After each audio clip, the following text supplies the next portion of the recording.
మొట్టమొదటిగా దేవుడు యథార్థవంతుడు, యెహోవా దేవుడు. అలాగే ఆయన మాట వాస్తవమైనది. అలాగే యేసుక్రీస్తు వారి గురించి చూస్తే ఆయన యథార్థవంతుడు. అలాగే దేవుని వాక్యము యథార్థమైనది. మరి నాలుగవదిగా ఎవరు యథార్థవంతులు అంటే మనుషులు యథార్థవంతులు. ఇది ఒకటి మాత్రము నేను కనుగొంటిని. ఏమనగా దేవుడు నరులను యథార్థవంతులుగా పుట్టించిండు. చూసారండి, దేవుడు నరులను యథార్థవంతులుగా పుట్టించాడంటండి.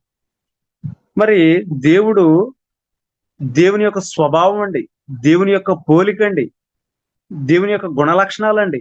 ప్రతి మానవుడికి, ప్రతి మనిషికి కూడా దేవుని స్వభావము, దేవుని పోలిక, దేవుని యొక్క గుణ లక్షణాలు మనకున్నాయి.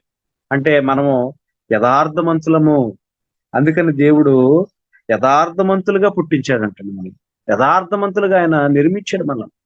కానీ ఎందుకు మానవులు యథార్థతను కోల్పోయి ఉన్నారు అంటే వారు వివిధమైన తంత్రములు కల్పించుకొని ఉన్నారు.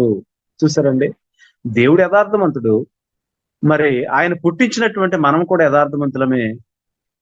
మరి వివిధమైన తంత్రాలు కల్పించుకొని మానవులు మరి యథార్థతను పోగొట్టుకొని అబద్ధము, మోసము, అన్యాయము, మరి అన్ని విషయాల్లో కూడా మరి అదేంటంటే శరీరాశ, నేత్రాశ, జీవపు డంబము కలిగి ఈ లోకాశలను కలిగి దేవుని విడిచి అబద్ధికుడిగా, మోసం కలిగినటువంటి వ్యక్తిగా ప్రతి మానవుడు కూడా తన యొక్క జీవితాన్ని అలాగ నడిపించుకుంటున్నాడు.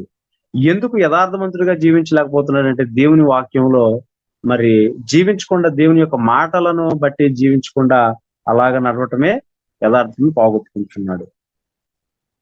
ఆదిలో మనం చూస్తే మరి దేవుడు ఆదాముని అవ్వను నిర్మించినప్పుడు వారిని సృజించిన తర్వాత సర్పము, అపవాది అబద్ధం ఆడి, అంటే అపవాది అబద్ధికుడు, యథార్థత లేనటువంటి వ్యక్తి, మోసగాడు, అపవాది. అలాగే అతని యొక్క సంబంధులు కూడా అబద్ధికులు, మోసగాళ్ళు, యథార్థత లేనటువంటి వారు. మరి అపవాది అబద్ధమాడి మోసగిచ్చినప్పుడు మానవుడు కూడా అపవాది మాటలు విని దేవుని యొక్క యథార్థతలో నుంచి, దేవునిలో నుంచి తొలగిపోయి మోసగాడుగా, అబద్ధికుడిగా ఉండిపోయాడనమాట.